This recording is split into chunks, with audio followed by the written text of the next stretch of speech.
Hello, my name is Brian. This is Football Manager 22, and we're back in Salisbury.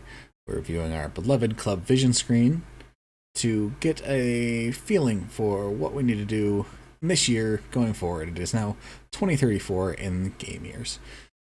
So, we have the usual club culture requests that we've kind of always had, including don't sign old players, which we've are apparently achieving. We're working on the payroll budget, and it says we spent the original transfer budget, but I'm not quite sure about that. We seem to have a bunch of money, but then again, we did sell some players for a bunch of money, so yeah, maybe it works out. They want us to reach the first knockout round of the Champions League. Seems reasonable to me. They want us to make the top half of the Premier League, given we just won it. I would hope so. They don't care about the Carabao Cup anymore. They don't care about the Community Shield. They don't care about the Youth Cup, though I kind of do, because we have some youth prospects I'd like to see do well. And we want to reach at least the fifth round of the FA Cup. All seems very reasonable. They've improved our youth facilities, so they are now, I believe, good. We set up a new affiliate club, though I need to work on negotiating that open. And we increased coach salaries. Not that I was looking for new coaches, I believe. I brought in one new coach, but that was just because they let me bring in a new coach. Yes, we have good youth facilities now, along with our SARE training facilities, exceptional academy coaching, and exceptional youth recruitment. Youth level 3, still don't have a U18 or U21 team. I could decrease the youth level. Yep, nothing there in terms of that. So we now have an affiliate club with the club we actually just bought our Australian striker from. It is Wellington Phoenix in New Zealand in the A-League, Australia's A-League. So they are here to theoretically provide revenue as we are trying to capture the hearts and minds of the Australian and New Zealand markets. Additionally, I did just activate the Australian League, so they should finally be populated with players. Yeah. So we're going to have to now actually start scouting. Oh, since I just turned them on, they all have awful regen faces.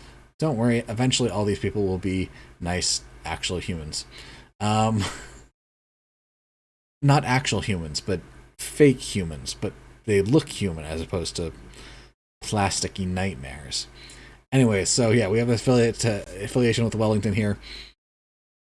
We should scout their players to see if, say, Ivica Cernko or Jose Ribamar are worth acquiring, since they're young. Don't go for the olds. Other than that,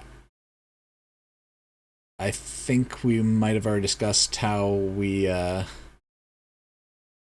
now have a possibility of Serbian kids coming through our youth intake with the academy training, but that's it, and it absolutely didn't happen last year.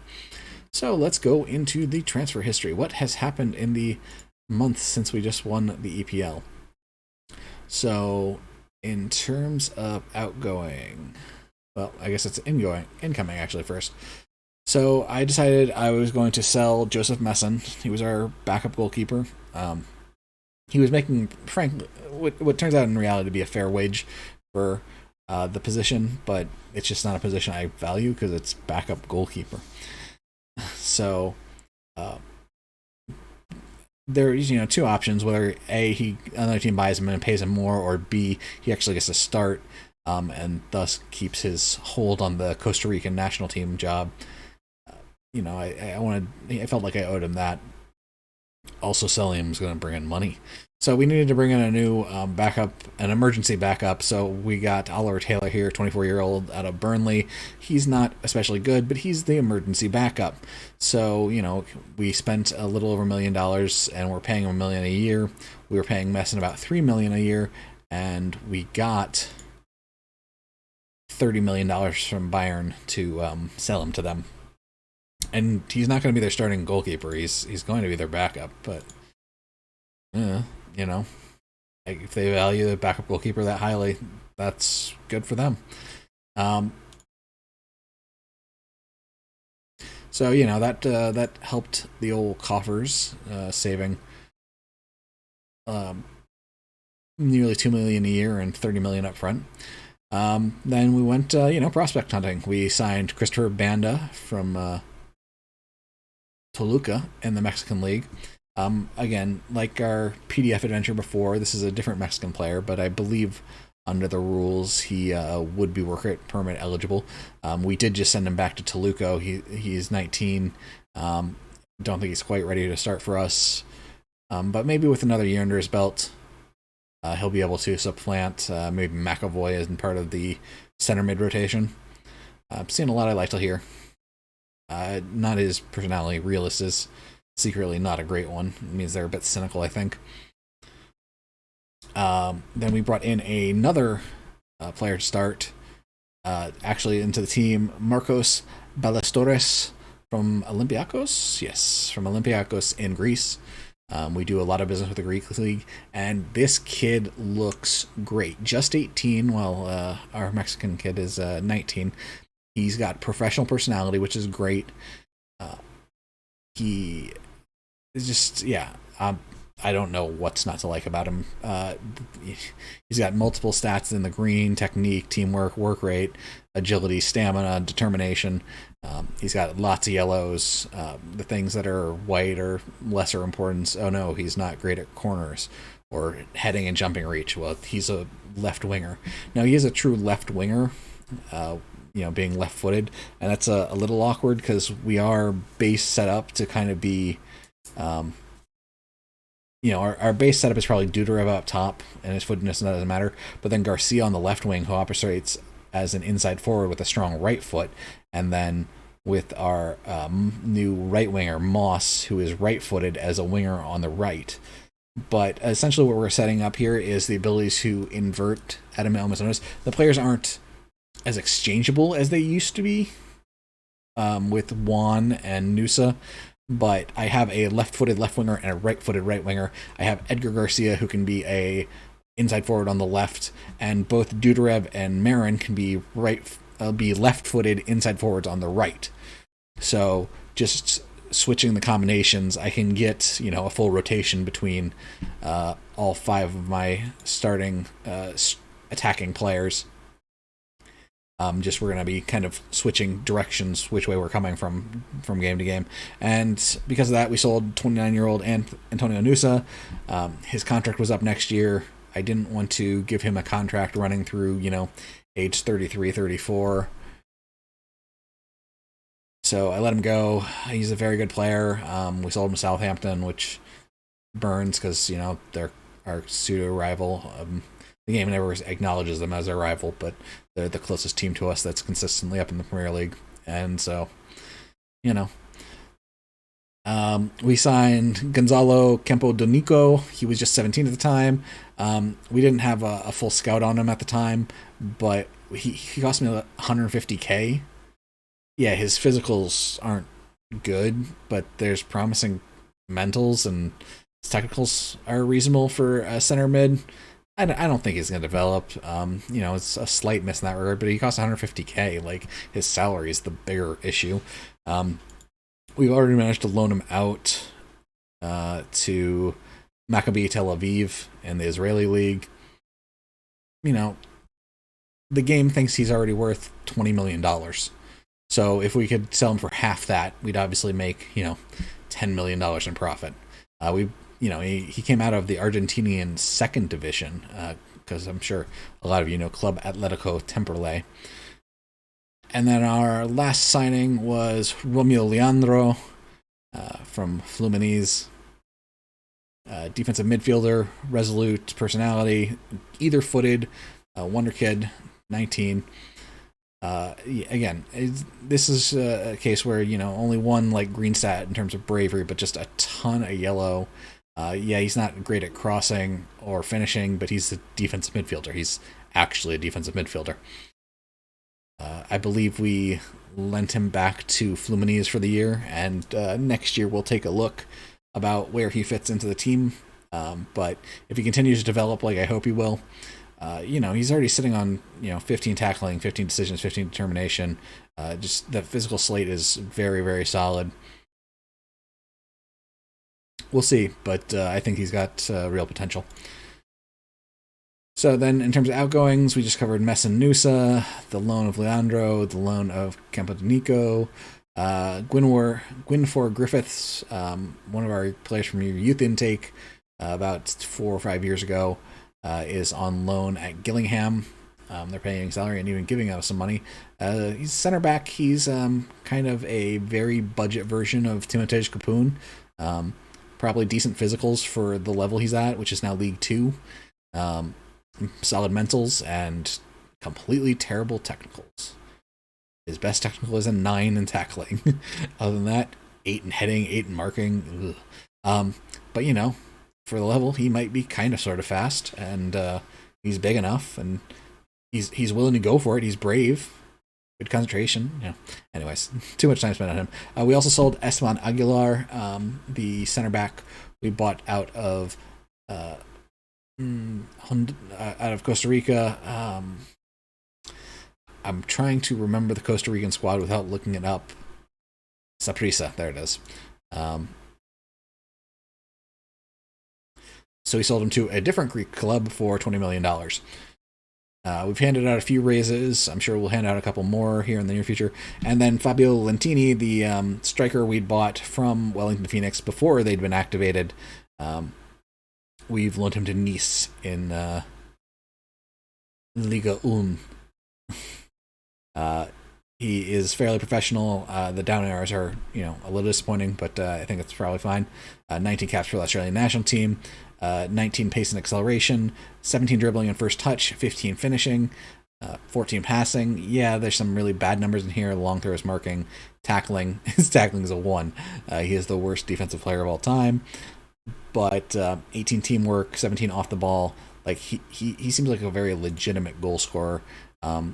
If for some reason Marcelino Marin was taken from us, signed away from us, I feel like Lentini would do a very serviceable impression of him. What are you doing right-footed on the right? You're not a winger. 9 crossing. Over here. So yeah, Lentini is just another development prospect. So pretty much same team's back. We don't have a fail-safe of a backup keeper, and we chained out Nusa for our new Greek wonderkid left winger. That's pretty much it. Other than that, we're counting on our players, aging up and improving still, like Sebastian Johansson. Dudarev has been training really well recently. And yeah, his stat block obviously just looks absurd. As is, if he could just stay healthy for a full year, that would be great. Is it in his reports that... No, okay, they don't think he's injury prone. Improve his corners. Why am I going to bother improving his corners? I don't want him taking corners. I mean, he might, but... Anyways, so we have one match for you. It is the Community Shield, the first match of the year. After this, we will have Everton, Nottingham Forest, Liverpool, Bournemouth, Newcastle. Seems like a pretty easy slate to open the year. But the EPL seems pretty variable in my save here in these later years where, yeah, City's always going to be good. Except they weren't always. They're always going to be good. Lowest 4th. Man City's always going to be good. But, Southampton has legitimately, put themselves as a top club now. Sort of recently, top 10 anyways. Liverpool is kind of pinged all over the place. They were 12th and 9th there. That was worse than Southampton for jumping back to 5th last year. Things are a bit more variable than some saves. Newcastle's been down in the championship there for a year. Despite all of that money they got. We are set to play Bristol Rovers at home in the FA Youth Cup.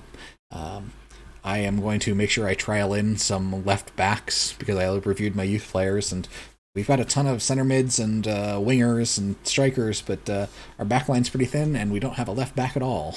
So, we could probably get away with putting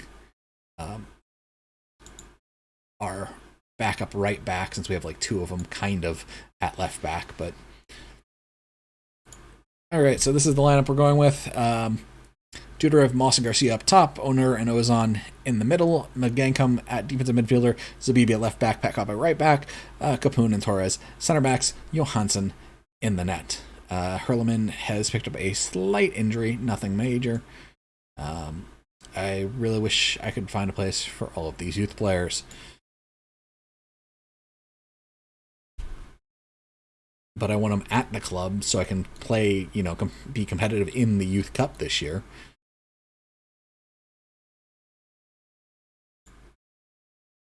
They don't really care about the fans, though I've spurred the defense on. I did not really look at what those messages had to say. And let's go. Tottenham plays a 4-2-3-1. And we play our classic 4-3-3. Let's get to the kick. Ooh, in their purple kits. We get to be the Salisbury Whites. I assume Tottenham won the FA Cup last year, and that's why we're playing them. It's usually what the match of Cup winner and league winner. I can't remember. I'd assume it's second place in the league gets the match when the FA Cup winner and the league winner are the same. Maybe we'll do both this year, and then I'll actually figure it out. Kind of wasted 9 minutes there of nothing much happening. Not doing a phenomenal job of maintaining possession here in Wembley.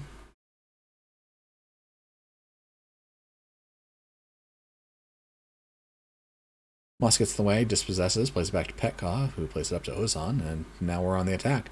Plays it forward to Dudarev with his pace, gets ahead. Unfortunately, the other central defender does manage to cover for his buddy and cut off the angle Dudarev was shooting at. So maybe running down with Alex. Turns and plays it back. Nope, not even close. It's like I want to schedule some friendlies just for my youth players, but we can't force other teams to play their U18s against quote unquote our squad, because we can't designate our squad a youth squad or something, which I'd want to do.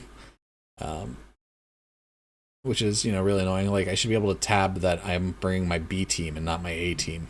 And then, not even bring my B team, bring my youth team, basically. As well to, get the backup keeper some fitness just in case. Not that I ever plan on playing him, but worst comes to worst, I want him to be kind of ready. Petkov bombs it forward. Dudarev does not win the header, and looks like possession's going the other way. Again, chasing Rodriguez out to the edge. Moss doesn't do a great job of marking up Garay there. Into Sanchez, they play it forward to race, and Johansson cuts the angle. It's a good run, though. Like to see the PB mark him a bit better. 20 minutes in, let's encourage the boys.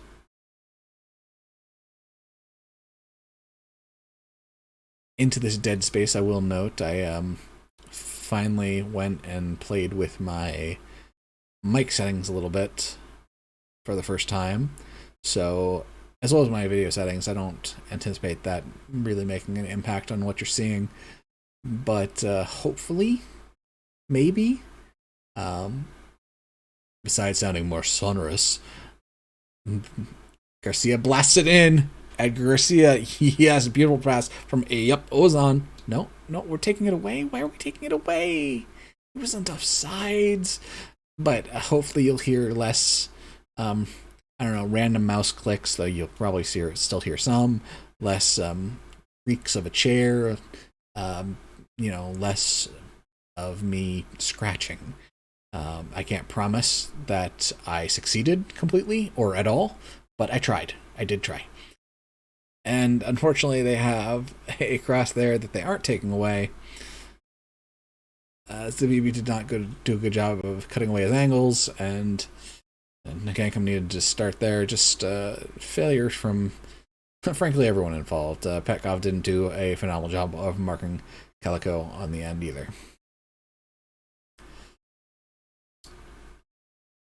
Need to see a better defensive performance than that. Let's demand more with 5 minutes left in the half. Sure, that'll help. We've had 39% of possession. Like, ugh. Come on, guys. Tactically, let's move up to attacking. Let's press them more aggressively. And let's put on a few more instructions on their team.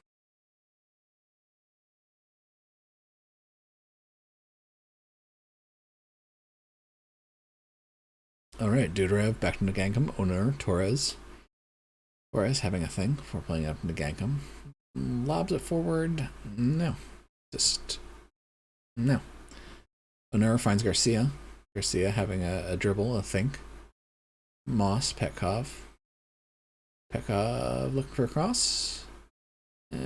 Finds Moss. And Moss looking for a cross. No. Ball played into Ozon. Slaps at it with his foot. Off defender and back for us. Let's go. Mouse drifting across the screen. Alex is going to initiate possession. Plays it over to Calico. Calico back to Lefebvre. Rai. Calico. Johansson extends and covered the adequate space, and it goes off the net. Garcia is not having the best of days. I can certainly agree with that. This is, one of those places where he's just not an inside forward. He's a winger. Moss is a winger as well. So do we? He's either footed. Let's invert here, anyways. Inverted winger on attack. It's not. I need to change the defenders as well. Then I need to change everything. Then fullback on attack. Wing back on support. Center mid on attack.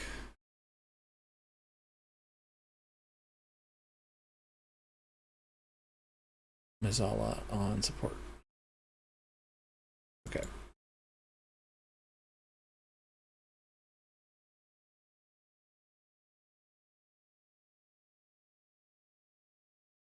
Well, I don't love seeing them get to start with possession.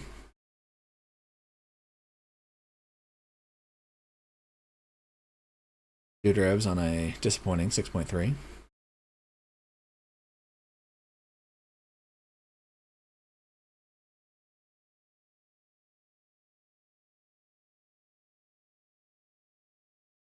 Good but unnecessary save by Johansson. I'm pretty sure that was well outside the box, and so they get a corner when we would have gotten a goal kick. Thank you, Pop-Up. I will go ahead and make that change now. Bring in McAvoy for Terzi. Zabibi is... Yeah, let's go ahead and bring in Matea for Zabibi. And pep talk the boys. You got this.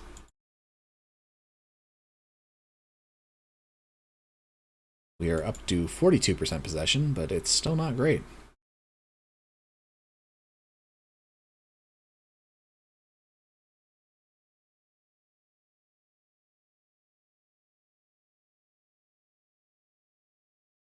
I do have Capoon set to his new terrible position of no nonsense center back.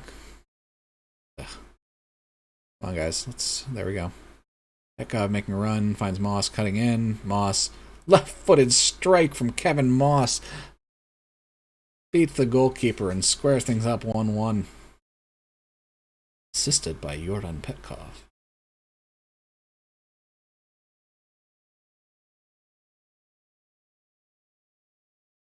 Right-footed strike. Excuse me. I don't see so quick these days. Do we have kind of unlimited subs?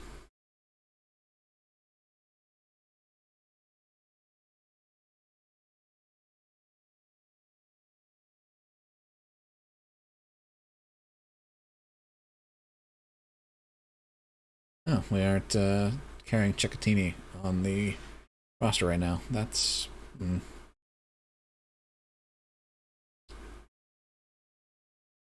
Well, I think we'll let it go for another... Basically the entire time. I assume they aren't going to run us into extras for this kind of frivolous cup. So we'll probably go to a shootout immediately. So with about here in the 89th minute, I will see if who on my team is not especially good penalty takers and sub them off for players who may be better.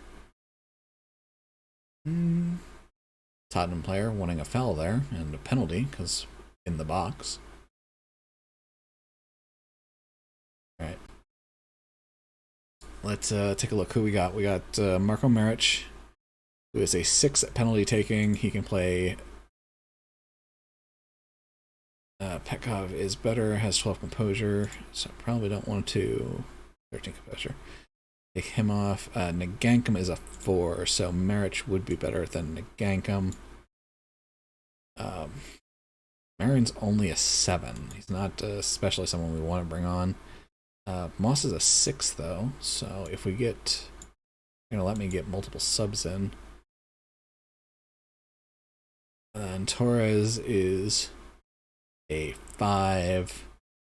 Capoon is a 7, and Torres is actually one of our better takers. So we will leave Torres on the bench. Unless Matea is like truly terrible. No, he's a 9.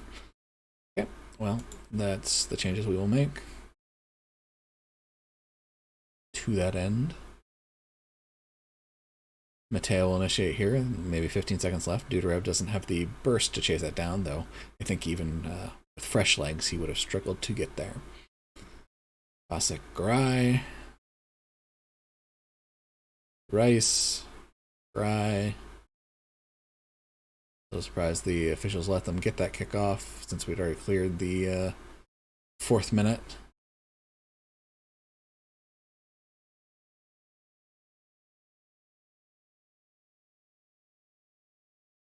I just feel like I never get this much extra time when the clock's burning. Like, the ball was going the wrong way. You're gonna blow that dead.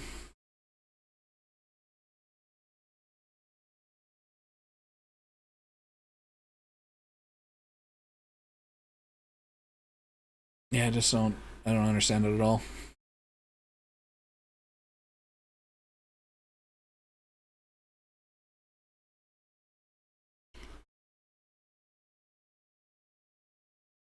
I don't know, I guess those subs I made took long enough that they added time in that they hadn't calculated here.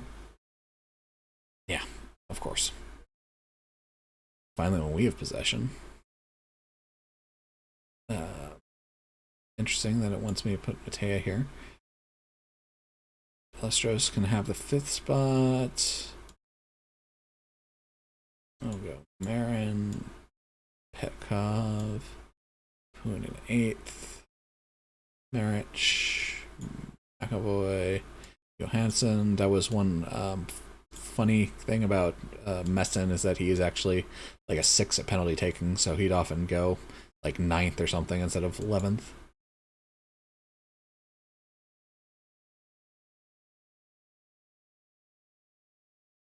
All right. Let us see how the penalties go. And they will take the first with Lefebvre against Johansson. Johansson stonewalls him. It was not a great attempt by Lefebvre and didn't really get to the corners like he probably would have wanted. Dudarev will come up first for us. Lines up, left footed. Oh, saved by them. Oh, it's going to be one of those, is it? Ramos comes up for the coin flipping simulator. Goes left, Johansson dives left, and that's not the same left, so bad result for us.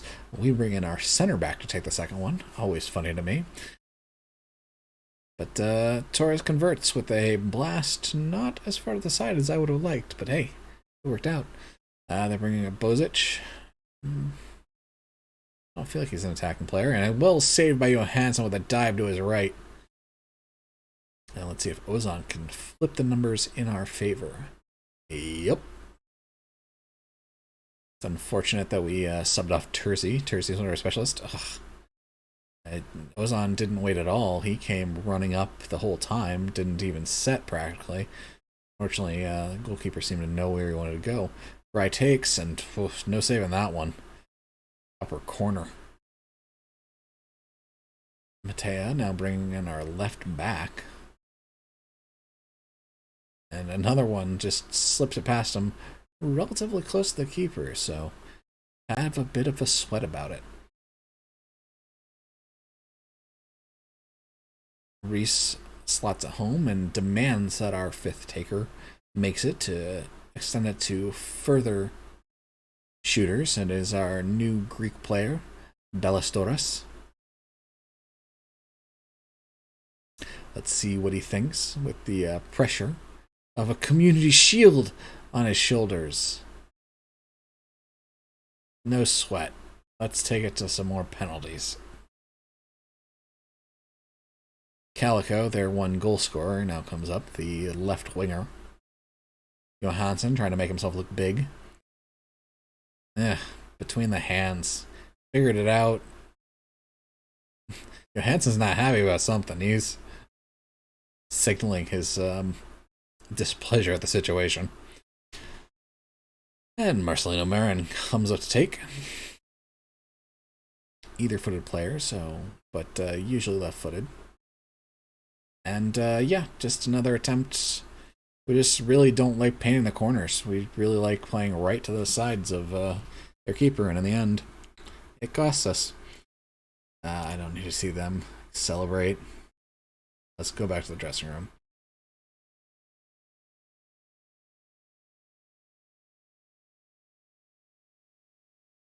Eddie, step it up in the feeder, buddy. Excuse me.